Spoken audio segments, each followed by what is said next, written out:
przyszła gosposia i powiedziała, że ulica jest zamknięta, dom jest zamknięty. Przed każdym wejściem z klatki stoi żandarm i wyciągają ludzi. Ubrałem się, a miałam takie do jazdy w pociągu czy coś, miałam zielony kapelusz i niemiecką gazetę pod pachą i płaszcz skórzany. I mówię do Ireny, ty będziesz mówiła, ponieważ po niemiecku nie umiesz, tylko będziesz mówiła tylko jawohl, a ja ci będę wymyślał. Będę ci wymyślał, że się grzebiesz, że się spóźnimy na pociąg, że tego i takie. I mówię, na chama wychodzimy. Poznałem bardzo ładną taką kobietę, dziewczynę, bardzo mi się podobała. No. I zapraszałem ją za każdym razem tam do tego pensjonatu do pani Grabowskiej. I mieliśmy, że tak powiem, dosyć sympatyczną z sobą znajomość. No i jednej nocy, jak byłem w Warszawie, w nocy Hargot niemiecki, jest kontrola Gestapo, kto przyjechał, kto tego. I ona w tym momencie mi mówi, że ona jest Żydówka i nie ma żadnych dokumentów, a nie była do Żydówki podobna zupełnie. Nie miała żadnych cech żydowskich. No więc już ze złości wepchnąłem ją za szafę. Wszystkie rzeczy, sam wziąłem dokumenty do ręki. Wyszedłem, zamknąłem pokój na klucz. Zgłosiłem się do tego gestapowca, że jestem bardzo chory, że muszę do toalety, bo ponieważ też niemiecki to robił swoje, przejrzał dokumenty już miałam wydane jako potwierdzone przez Niemców jako kierownik fabryki. Puścił mnie, ja tam pojękiwałem i czekałem, aż oni wyjdą. Jak doszli do mojego pokoju, to wołają tą kierowniczkę, dlaczego ten pokój jest zamknięty, otwierać. Ona mówi, to jest pokój tego pana, który jest chory, on tam jest w tym. No to wyegzaminował ją, skąd mnie zna, kto ja jestem i tego, jakoś dokumenty przejrzał i pokoju nie otworzył. No i to normalnie nazywała się Irena Front. Rodzice byli za granicą, ona była sama, więc wziąłem ją na Kruczą do mojej kawalerki. Tam zamknąłem, kazałem dozorcy, żeby tam ją pilnował i żeby ją tam zaopatrywał. Bo on też dla mnie pracował, ten dozorca. I pojechałem do gminy swojej, żeby dokumenty zrobić. No i co oni powiedzieli tam za pewną kwotę pieniędzy, że zrobią na pewno, ale za 3 dni muszą się zastanowić, jak to zrobić. Po 3 dniach tam przyjechałem, powiedzieli, są dokumenty gotowe, ale jest warunek. Ja mówię, przecież powiedziałem, że zapłacę. Nie, to nie chodzi o pieniądze. To chodzi o to, że o bezpieczeństwo, że dokumenty muszą być wydane na pana nazwisko jako pana żona, żebyśmy byli bezpieczni i żeby pan ją lepiej pilnował. Jak zgoda, to dostaje pan dokumenty. Nie ma zgody, nie ma dokumentów. Musiałam się zgodzić, zgodziłem się.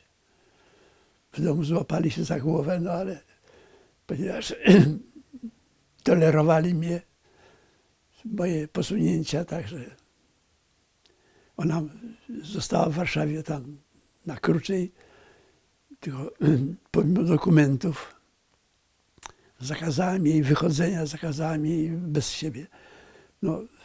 Ale jak to młodzi, ona miała dużo znajomości też. Tam przychodziło bardzo dużo młodych ludzi, którzy, tak jak ona, byli ukrywani na stronie tak zwanej aryjskiej i mieli dokumenty rozmaite, mieli dokumenty litewskie i normalne. Ale oni powyjeżdżali w końcu. Ale jednego dnia do Rylska, dostaję telefon od kolegi, który mi dzwoni, że twoja Irena siedzi w gestapo na Szucha. Ja mówię, on mówi, nie wiem, dostałem taki telefon i przekazuję ci. Więc przyjechałem natychmiast do Warszawy nocą i zacząłem szukać sposobu i udzielenia jakiejś pomocy. Wiedziałem, że to jest w ogóle sprawa ciężka i zgłosiłem się i do kolegów z Armii Krajowej i do mojego kolegi, który miał ojca, był komisarzem policji przed wojną, miał żonę Niemkę, żonę pastora kościoła ewangelickiego w Warszawie. No i z nadania Armii Krajowej został skierowany jako wtyczka do policji, do gestapo. No więc uprosiłem tego kolegę, on mi dał telefon do ojca, zadzwoniłem, kazał mi do siebie przyjść, przyszedłem. Trzeba powiedzieć, że iść do gestapo to była dosyć ryzykowna sprawa. Przyszedłem ze 3-4 kontrole, zanim do środka mnie wpuścili. No, miałem być w pokoju na 3. piętrze 300, pokój 300, żaden pokój nie miał oznaczenia. Bałem się gdziekolwiek wyjść, żebym nie wszedł na jakąś minę, więc czekałem, aż jakaś kobieta wyjdzie. W końcu wyszła, do niej podszedłem, poprosiłem, że ja nie mogę znaleźć pokoju 300. No, ona mi wskazała jakoś uprzejmie, no tam siedział pan Klimowicz się nazywał, pan Klimowicz, i siedział z jakimś gestapowcem wysokiej rangi, bo był cały złoty. Zabrał mnie do drugiego pokoju, ja mu powiedziałem, o co chodzi. On powiedział, siedź, ja zbadam sprawę. Mówi tutaj i poszedł tam do tych podziemi, do więzienia, bo tam.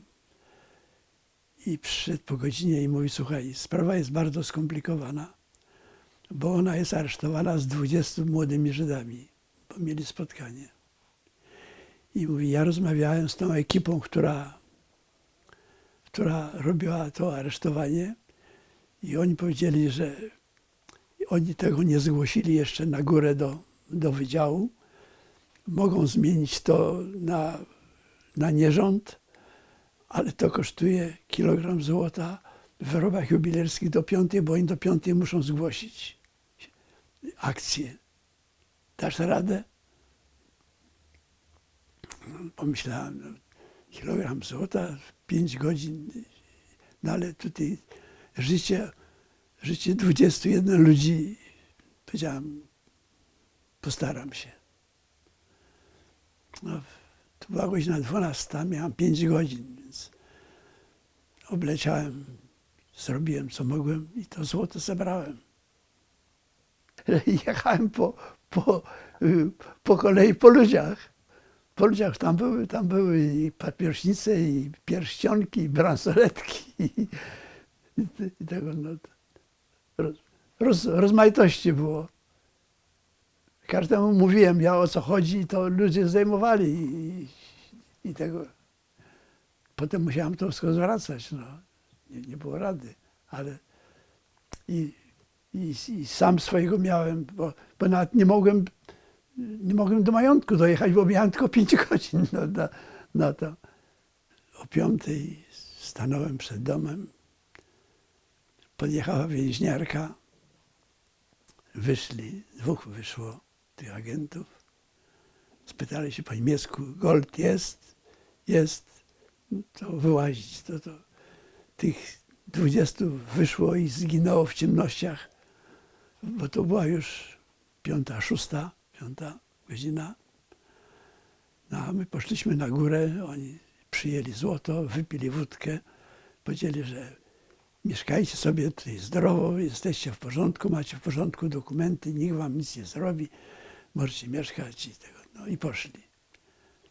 A ja w 15 minut zlikwidowałem mieszkanie, kazałem dozorcy mieszkanie sprzedać, bo nie wierzyłem im, wiedziałem, że jak oni zobaczyli, że tyle złota można, to oni mogą przyjść jeszcze raz.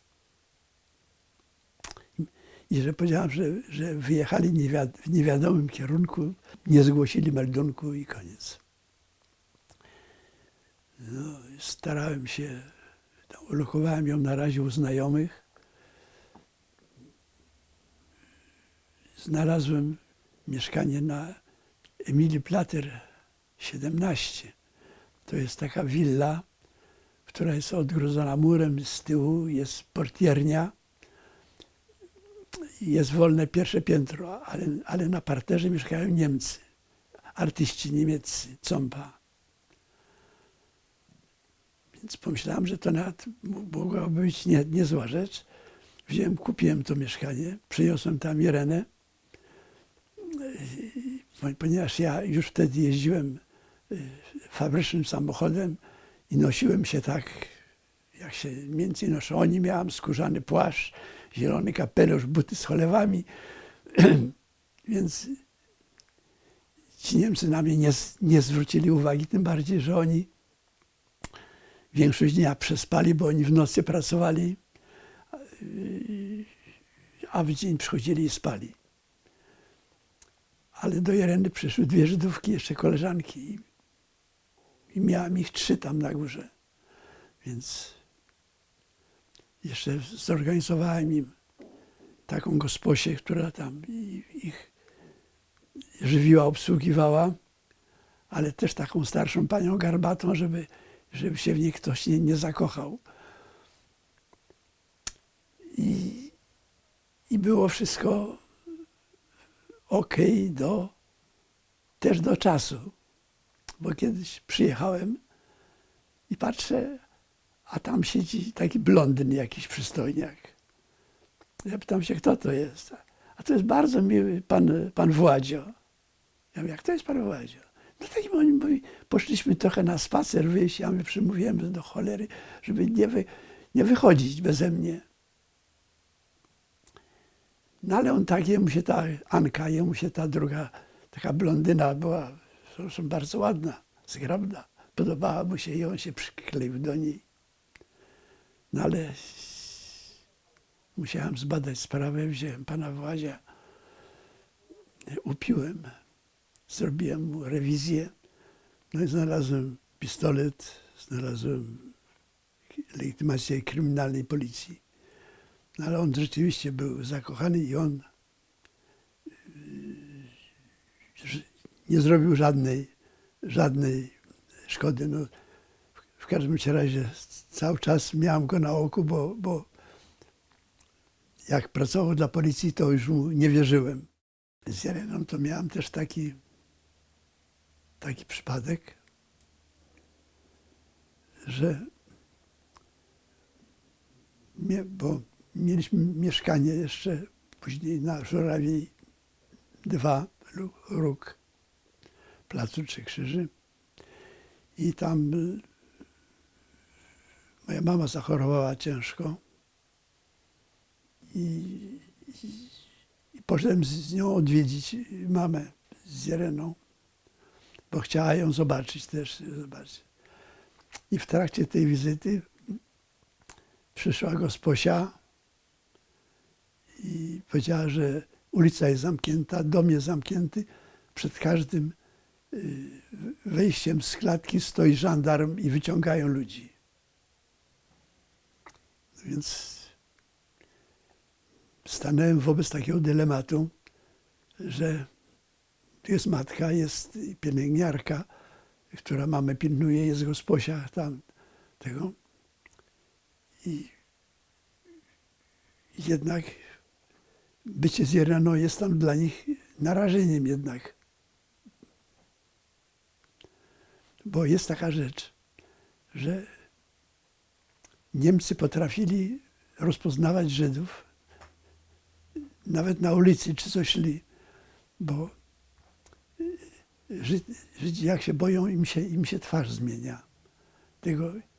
I oni, jak chodzili po Warszawie, te patrole niemieckie, to każdemu tak na chama patrzyli się w oczy, żeby go zdenerwować. No, jak człowiek nie ma nic na sumieniu, to mówi, pocałujcie mnie w nos i tego, ale jak powiedzmy jest, Żydem się chowa, to raptem jemu się coś tam w środku źle dzieje i jemu na twarzy wychodzi. Więc mówię, żeby ona nie zrobiła tu jakiegoś kawału, mówię, trzeba z tego wybrnąć.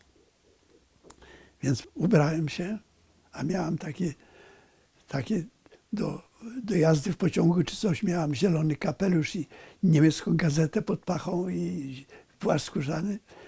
I mówię do Ireny, ty będziesz mówiła, ponieważ po niemiecku nie umiesz, to będziesz mówiła tylko jawohl, a ja ci będę wymyślał.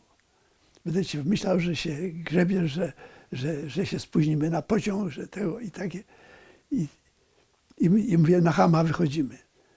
Popatrzyłem przez wizjera, stoi żandarm, zacząłem po niemiecku gadać, krzyczeć tam przy drzwiach. Otworzyłem drzwi, żandarm się odsunął, puścił las. Zszedłem.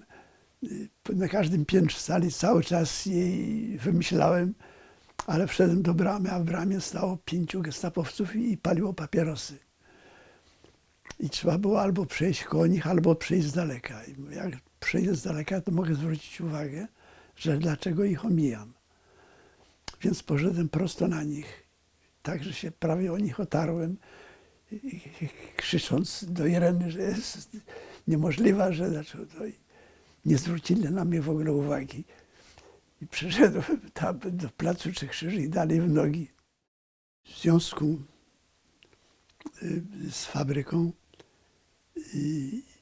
zgłosił się do mnie z getta w Rawie Mazowieckiej pan Węgrow i poprosił, że czy ja bym nie mógł zatrudnić ze 40 młodych Żydów w fabryce i w majątku. Powiedziałem, że spróbuję, no nie gwarantuję, sprawa jest ciężka, ale pójdę do Arbeitsamtu i tam porozmawiam. Poszedłem do Arbeitsamtu, do pana dyrektora Millera, zaprosiłem go na kolację. I zaproponowałem mu, no w pierwszej chwili to wyciągnął pistolet i chciał do mnie strzelać, że ja chcę przekupić Niemca.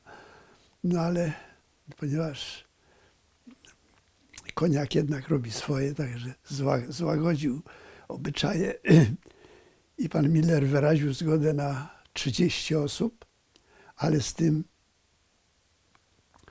że ja będę, bo nie może dać nikogo do pilnowania, bo jest partyzantka,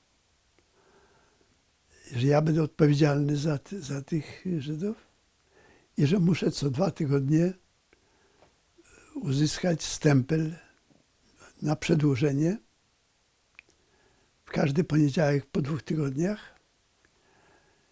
No i to jest związane już wtedy oficjalnie, powiedział, że za każdym razem on mi wręczy kartkę, co mam załatwić, co mam kupić, co mam przywieźć. Będziemy się spotykali, ja będę przed wyjazdem dzwonił, będziemy się spotykali na szosie, żeby nikt nie widział, co robimy, a potem będę jeździł. No i tak było. Tych 30 młodych ludzi przyjechało.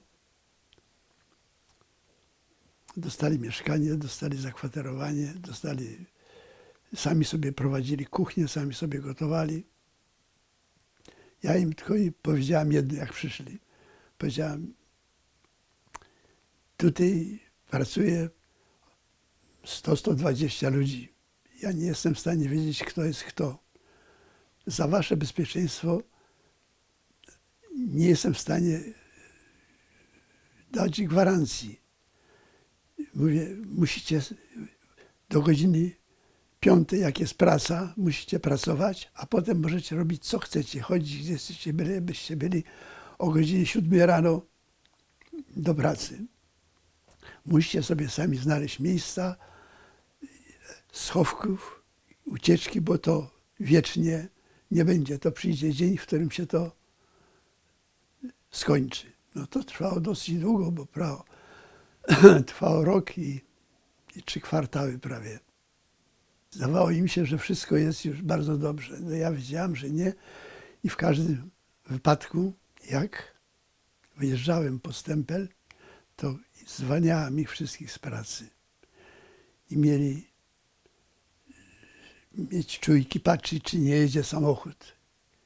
I w razie czego mieli się chować, uciekać. Tak zarządzałem za każdym razem. I tym razem, jak który właśnie był, zadzwoniłem, okazuje się, że pana Millera nie ma. Więc ja powiedziałem, że ja nie przyjadę. Sekretarka powiedziała, że muszę przyjechać, bo stempel muszę mieć, a pan Miller pojechał do Berlina i dopiero wróci za 2 czy 3 tygodnie, bo pojechał do Berlina. No więc powiedziałem, że mimo tego wszystkiego to jest, powiedziałem, uważajcie podwójnie, bo tutaj coś, mnie to nie wygląda za dobrze. No i rzeczywiście, jak ja dojeżdżałem do Rawy, to oni wysłali samochód. Ci, co mnie posłuchali, to ocaleli. Ci, co mnie nie posłuchali, nie ocaleli. 5 czy 6 osób powiedziało sobie, on zawsze takie głupstwa opowiada i wraca i wszystko jest po staremu. No jak tak było tyle czasu i takich było paru mędrków i mędrkowali. No. Ja w ogóle nie chciałem być honorowany ani przez wojsko, ani przez Żydów. Irena była ciężko chora i zadzwoniła do mnie, żebym przyszedł. Ona leżała, miała pielęgniarka, już opiekowała się nią i powiedziała, że jej sumienie ją gryzie, ona musi mnie zgłosić do Yad Vashem, bo nie może być, żeby ta sprawa była, nie zobaczyła światła dziennego. No i zgodziłem się i ona zgłosiła mnie do Yad Vashem, no i uhonorował mnie prezydent Lech Kaczyński. Był prezydentem Warszawy wtedy.